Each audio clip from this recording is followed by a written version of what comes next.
रउआ सभे गाजीपुर में मलेठी गांव के आप सब स्थान सुनले हो। कमलेश पौहारी बाबा का चर्चा बा, माई के कृपा उनके ऊपर भइल बा। बड़े भव्य मंदिर बनौले बाने, ओ माई के गुणगान बा, बखान बा। जी जौनी भी मन्नत से जात बा ओकर मन्नत पूरा होत बा। अरे अष्टभुजी महारानी दुर्गा,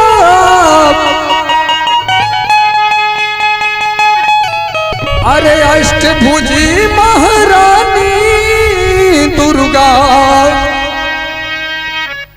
आयली हम सरनिया।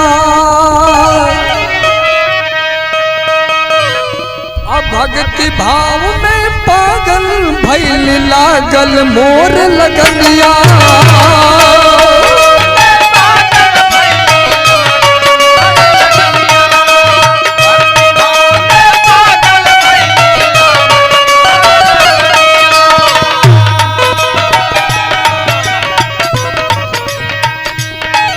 माई रखले तू हम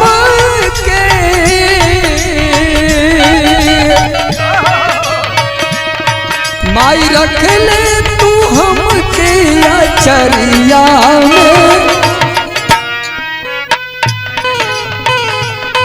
माई रख ले तू हमके अचरिया में।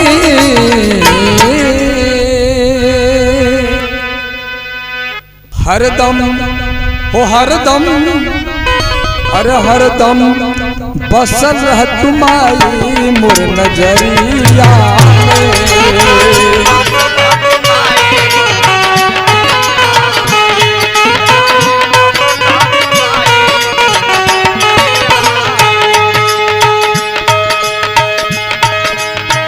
तेकरा से कहीं मैया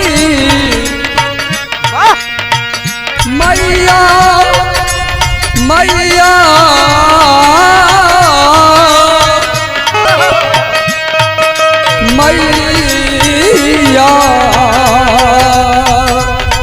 आजा।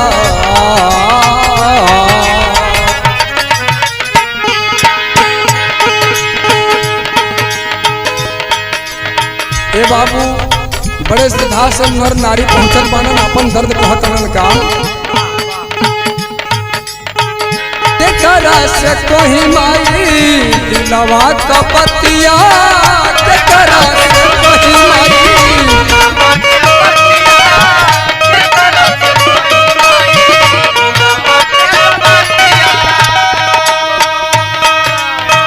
दुखवा में बितताटे माई दिनवा रतिया।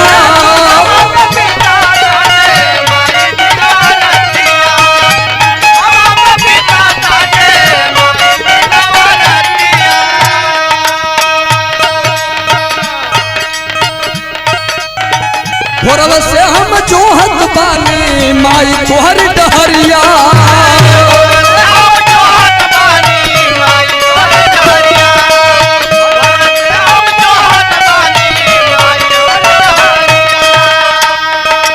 लाल लाल अड़हुल फूलवा के लेल बान डलरिया।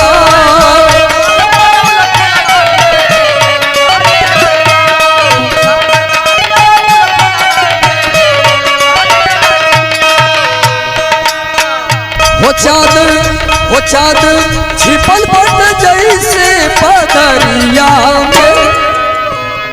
चाँद छिपल पट जैसे पदरिया में।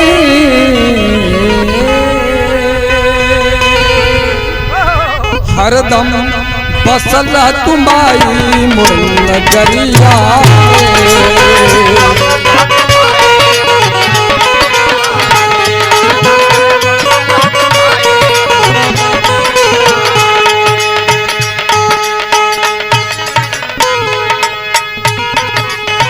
बाजलार माई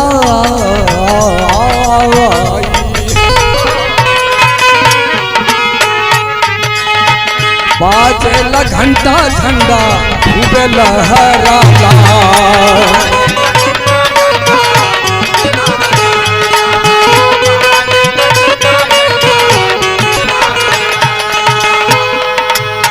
माई लगे आवे जेकर दुख कटी जाला।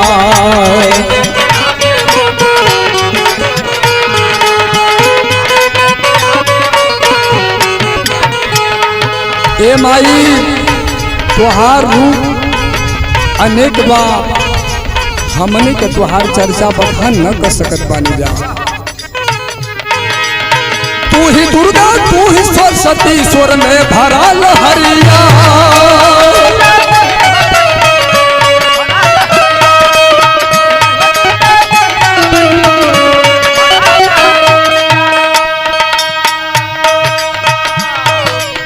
अल्लाह उदल के संगवा में गहल माई समरिया।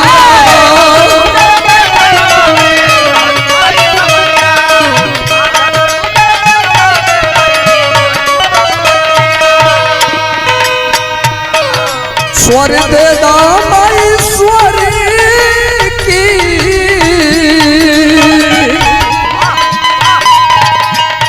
स्वर दे दामाई स्वर की लहरिया में लहरिया में।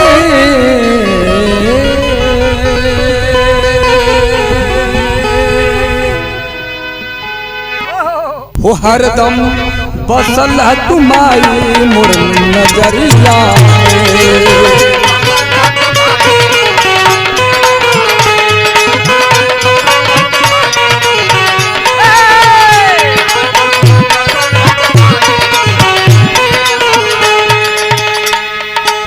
हे माई स्थान तो चर्चा बा।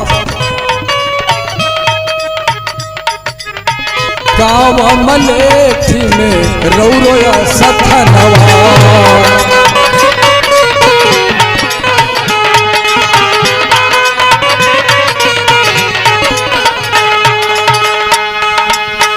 पौहारी बाबा धैले तुहर पर धियनवा।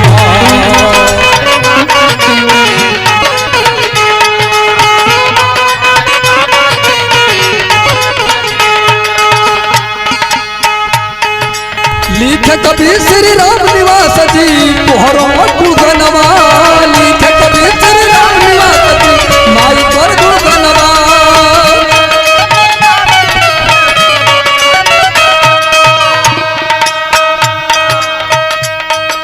लिख कभी श्री राम निवास जी तुहरो आज गुणगनवा।